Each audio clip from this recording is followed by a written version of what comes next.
Hey guys, welcome back to Loose Nuts and Bolts. Today's video, you're going to see us actually get the H22 shifter installed into this Honda Del Sol nicknamed Red Panda.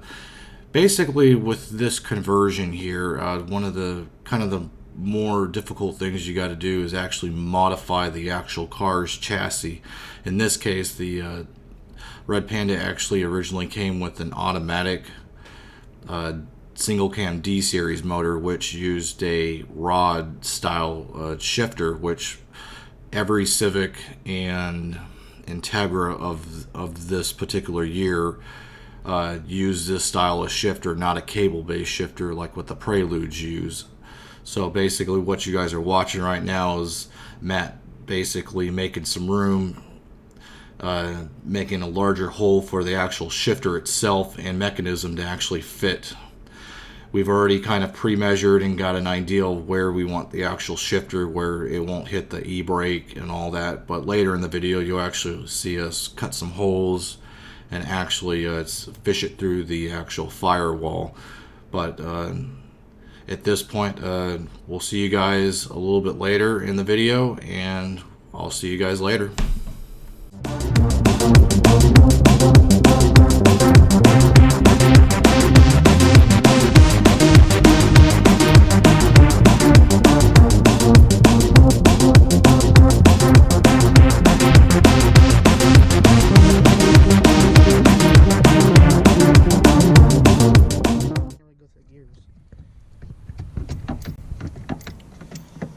I'm just going to trim a little bit more on that side though, because whenever the bracket's sitting, I'm looking at these two holes right here, and I want to try to reduce as much binding as I can with the cables. Trying to get this straight a little bit better, because originally I had it all the way over here, but when we go to run the cables, I want to, of course this has got a nice little guide the whole way through, but I still got some room right there. So I just turn this over a little bit further, get this center piece close to center as I can on here. It should line up better. Basically, right now what you guys are watching is Matt is actually drilling the four corners for the bolt to actually hold the shifter in at this point.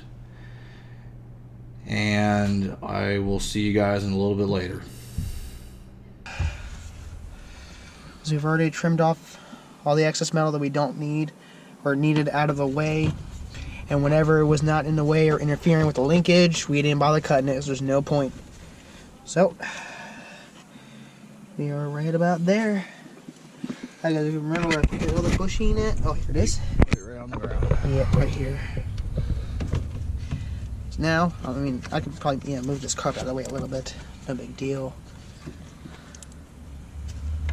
Right there's the hole for it.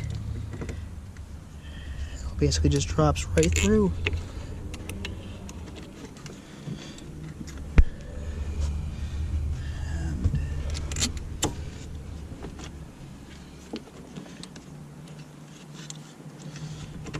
Some of it's probably going to fight with me a little bit. There's the... I got these washers right here for the back side that we're going to use all these nuts here for.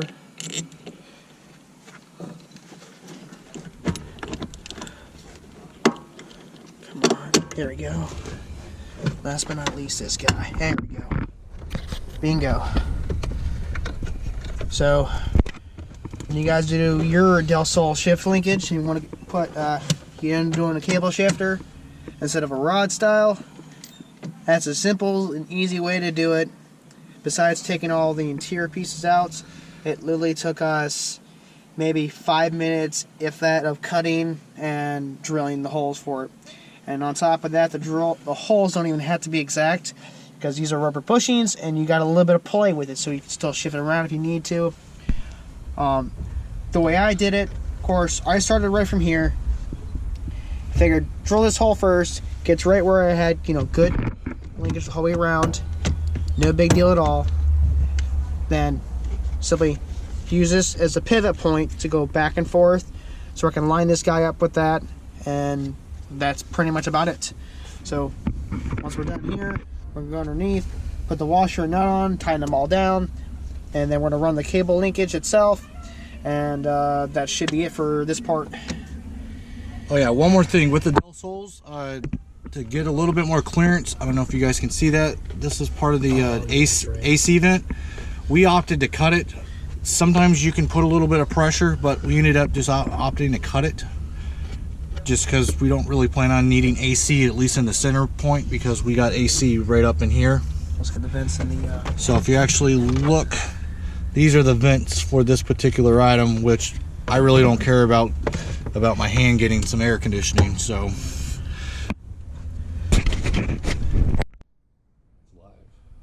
Alright, welcome back, guys. Got some great news, very great news. One of the issues that I was having, that I couldn't figure out on how I was going to do this well, I did understand we got a few suggestions for the no-cut box, but I don't feel like, none of us feel like spending that kind of money to get that mechanism put in. So we went ahead and, of course, got the stock H-series, or H and F series,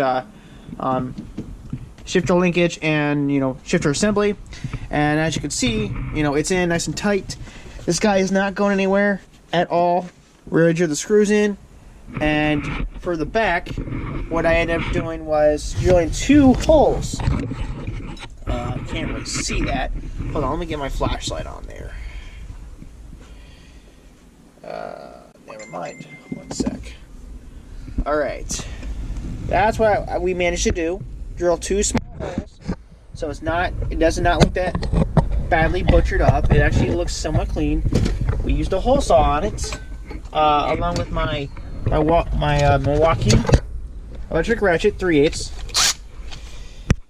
and get ourselves a hole saw here that we also use as well. Also another Milwaukee product, and it's 1 1/4 or 32 millimeter hole saw. This thing worked flawless, and it barely gave us any issues cutting the 2 holes in the back.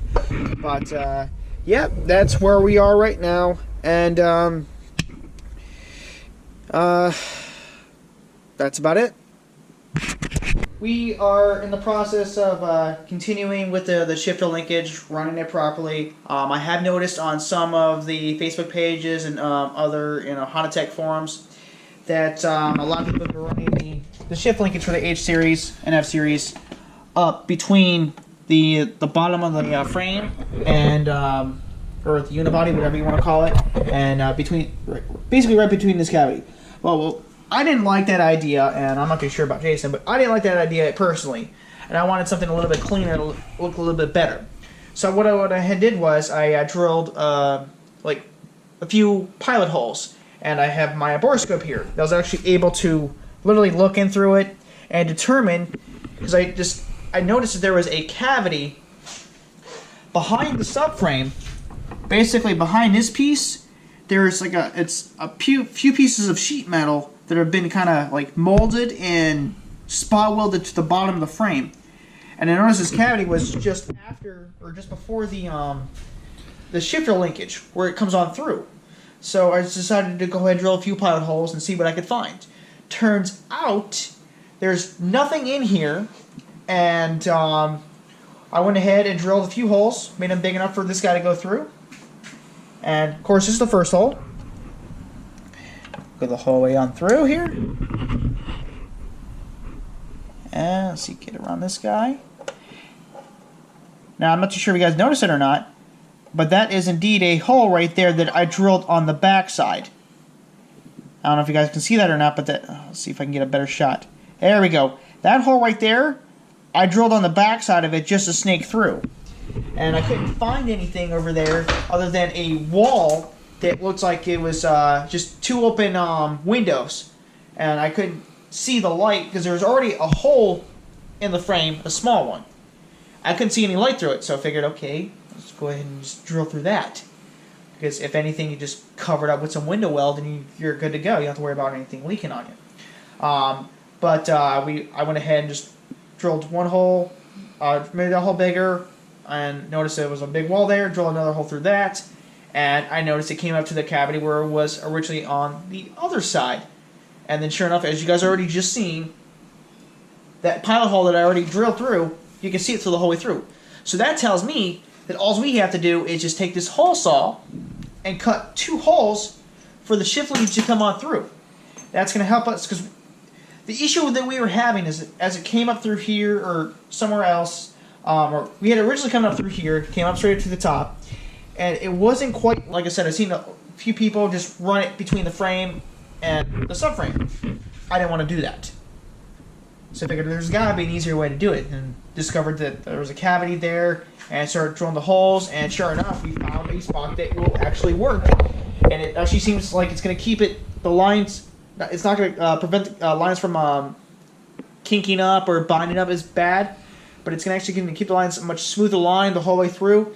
And even as it exits out of here, we have a nice, like, 45-degree bend, if that, going right on top of the transmission itself. So, I think that's one of our discoveries we just found out, because I have not seen a video showing how people are running through that yet. I've heard of people saying, "Oh, we just ran it, drilled a hole through the firewall." Okay, but where's the video on that? Is there any pictures of it? I haven't found anything other than in the driver's compartment where they drill 2 holes through the bottom and it ran on through, and of course one of them came through up there. I've only seen pictures of that. Nothing about drilling through the firewall. So here is your evidence of that. So we're gonna go ahead and drill 2 holes, bring the shift lanes right on through, and that should complete the shifting part of this build. So there you have it, guys. If you guys, I'm actually very shocked that this is actually going to work a lot better than what I planned. But anyways, yeah, I guess that's the next biggest discovery on our end. Anyways, peace.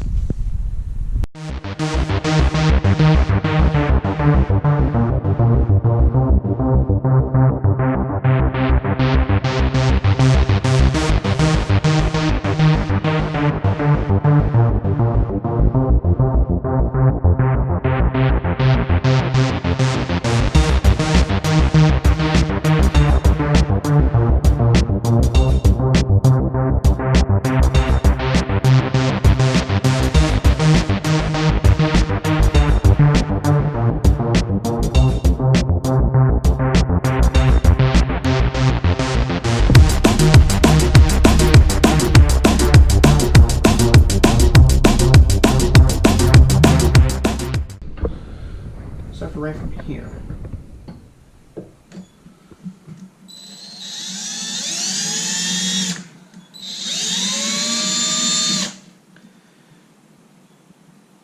Technically,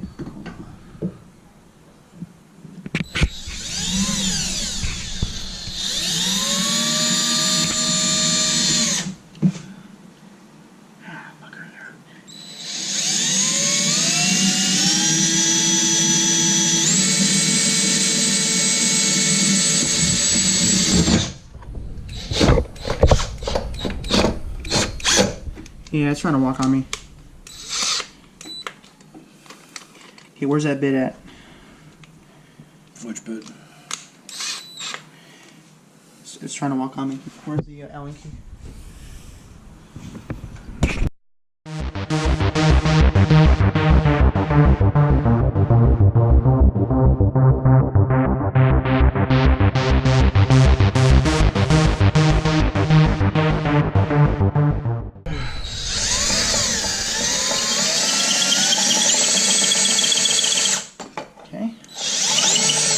Right there is through the first wall.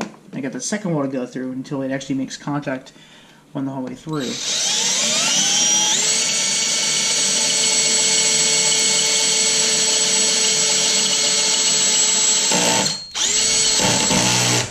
think that kind of saved us right there. Back it off just a hair.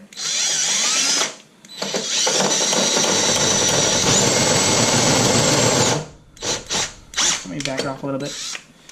Make sure. So you might want to readjust the torque. Where should I bring it to? Since you know this one better than I do. I'd probably put it 2 more notches. Here. I'm going to go ahead and readjust this again. Because it seems like it did throw it off.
I actually took that bitch off. Yeah, that's probably what's binding you. Yeah.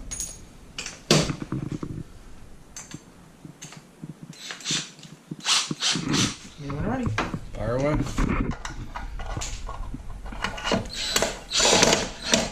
Yeah.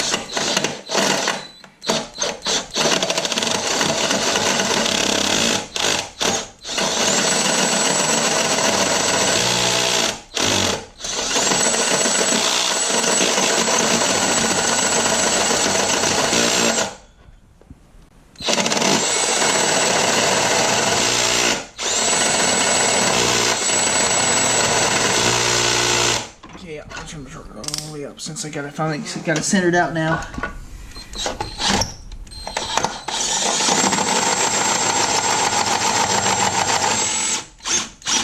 Come on.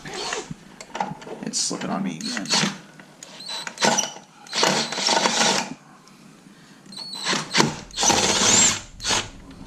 Really now? Why are you... Is it my gun or is it...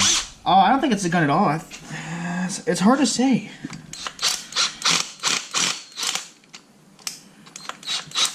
I mean, that's not max torque if you're wondering.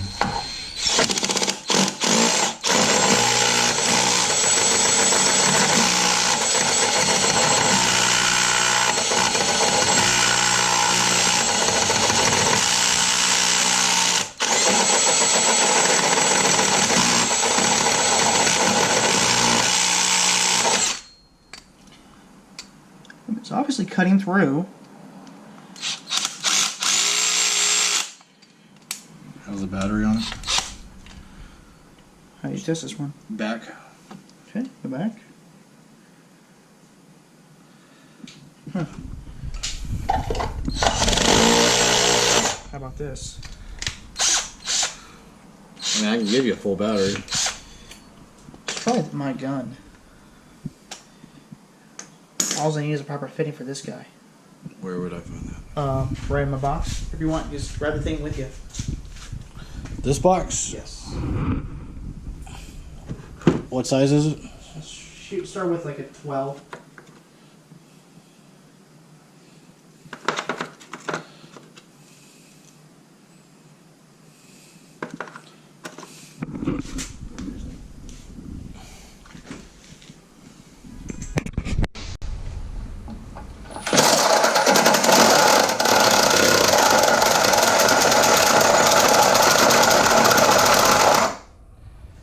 Not exactly the smoothest, but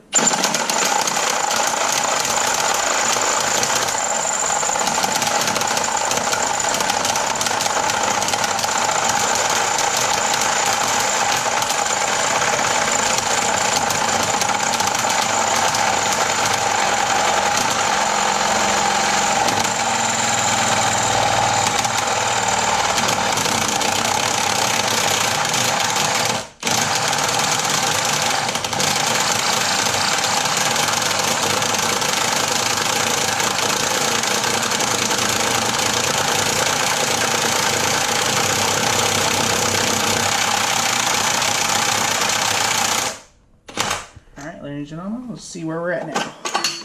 Oh yeah, we're getting there. Look at that tab. I don't want to touch that. It's probably too hot. Let's see. Oh yeah, guys, we are in there. We are in there. Let's see here. Yep. So another spot to go through.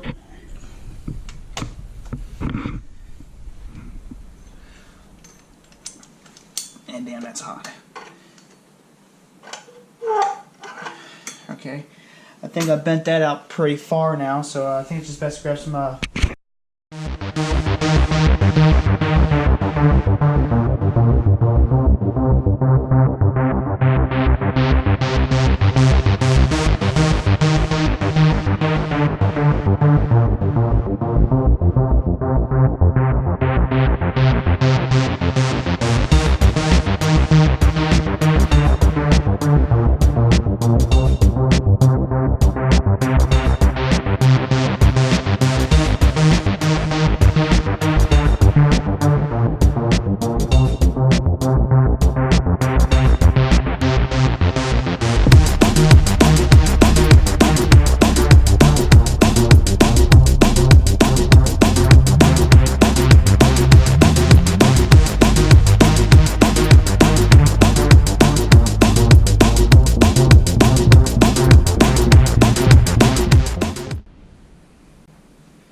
guys, after some cutting with some the hole saws and saws that we had laying around, we finally managed to make the hole big enough to run the lines through. As you can see here, it's ran through above the subframe. There is a cavity that we actually did find out that we could literally cut holes the whole way through and make a nice channel to run the linkage through. As you guys already seen, it's already ran through on that side. And of course, here's the shifting mechanism. As you can see, still no binding of any kind. It's awesome. Nice little clear path the whole way through. And bam. And I'm going to show you guys real quick the underside of it. And I think he just locked the door. No, he did not. Alright, anyways. I'll show you guys the underside to kind of give you a rough idea of how it looks from underneath. Want some light under there? Oh, no, I'm not. I don't need any light, dude. I'm good. Well, you know what? Actually, you know what? No. Yeah, put some light underneath there. Maybe these guys can see a little bit better. Yeah, we're gonna need some light.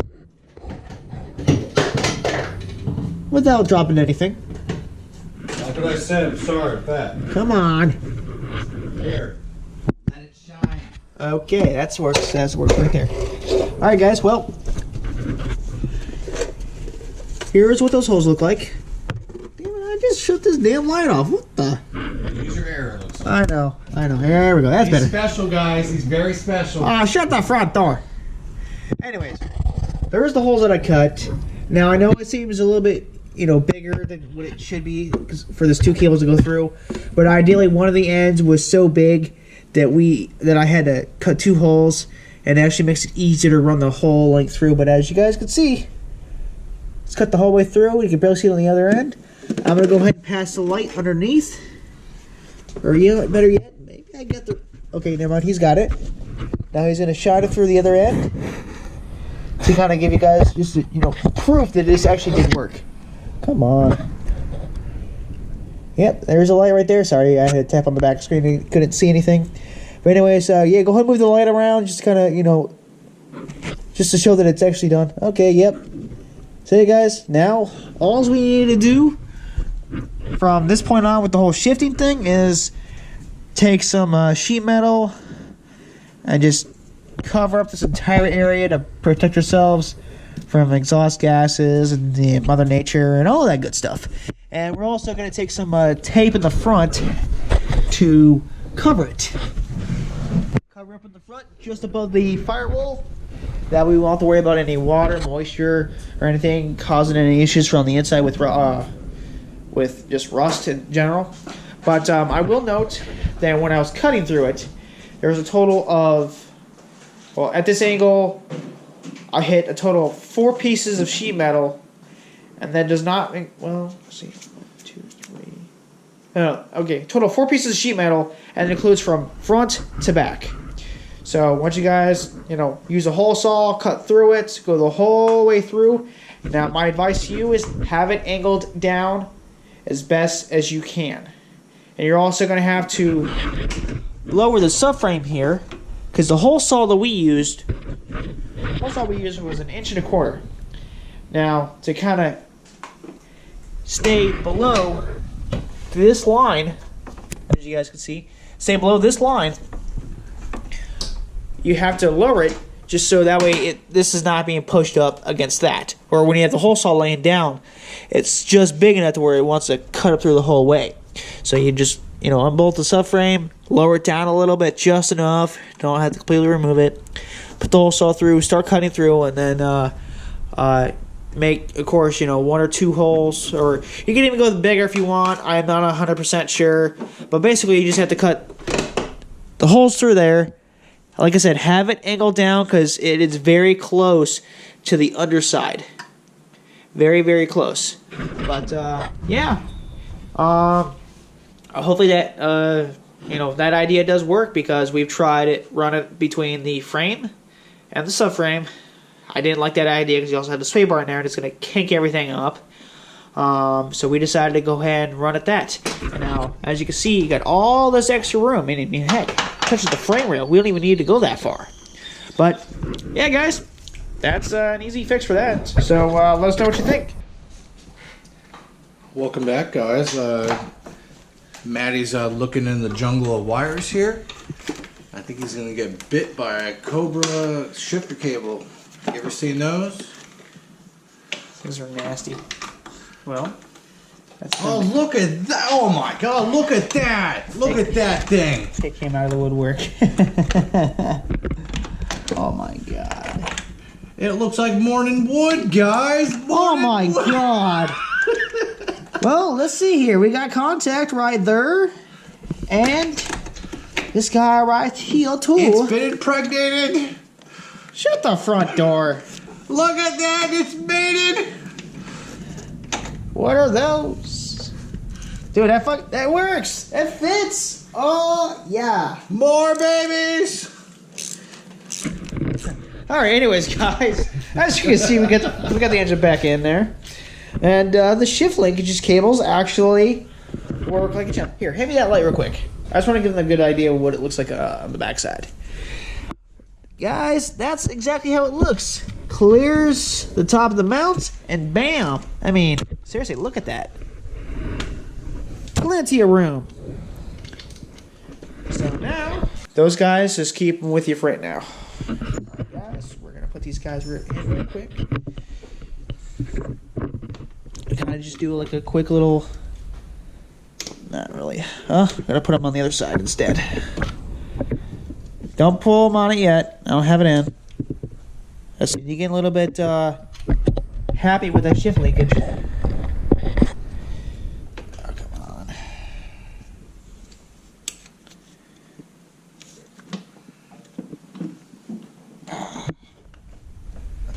Well, that one's partially in. Let's need to get this other guy in. Now, rubber mallet. Rubber mount. Let's see if I can even get the space for it. Where's the extension? Or better yet, you know what? Pry bar for the day. Pry bar for the win.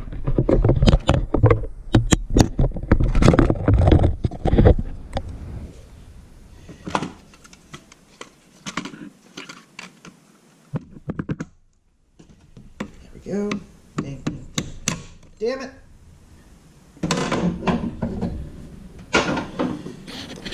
Well, that's one try.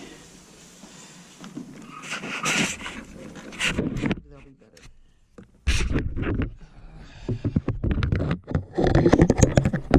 Oh, you know what? Forget that part. Alright, ladies and gentlemen, we had a little bit of a technical difficulty there. But anyways, as you can see, we finally got it back in. Alright, go ahead and run it through its oh my God. Keep going. You're good. 1, 2, 3, 4, 5. Reverse. Awesome. Yes. Hopefully we never have to take this motor out again. I mean, I swear to God, if we do it one more time, I'm going to be PO'd. I really am. Oh, we'll be doing it in the year. Oh, yeah. Well, for, you know, you should call it like Red Panda 2.0. Oh, that's a secret, guys. You guys will find out what. All right, guys. We're gonna call it quits for the night, and we got some of the stuff all hooked up. Of course, you know, we cleaned up everything off now. We gotta finish running the lines, finish running the VTEC harness for it, hook up the slave cylinder up to it, and put the radiator back in, make sure it all fits correctly, and so on and so forth. And we're hoping we no longer have no more issues this time. Because we're getting tired of these small little miscellaneous things that continue to pop up, and we have to go to the store to grab this, go grab that, and it's become a nightmare. So because of that, I would say we're about a month behind of actually having this thing running. But, yeah, have anything to share? Not at the moment. It's nice to see this thing back in for a change. I'm just happy the shifter actually works. Oh yeah, things like butter. It is butter. Oh yeah, I gotta show you guys this. Tell me what you guys think. This thing's dope. First, second. Oh god, this isn't. Well, yeah, this is Dragon Ball, so but maybe we'll hit over 9,000 RPMs. Who knows? I mean, forget what that speedometer or forget what the tach says. But anyways, so you got first, second, third, fourth, fifth, and probably can't put it in reverse. Yep, thought so. Probably put it back at first. There we go. Bam. Yeah, you gotta hit that. Yeah. But what's also nice though too is I was actually somewhat worried that with this thing before we even put it in there that we would have issues with it hitting the e-brake handle right here. Turns out it don't even come close. That's fantabulous. Fantabulous. But yeah. That's about it for the night, guys, and we will see you tomorrow. At this point, got anything else to say, Matt? Pan away to him. At this point, Matt's making all the funny jokes, but we'll see you guys in the next one. Don't forget to like, subscribe, and follow us on social media. I'll see you guys in the next one.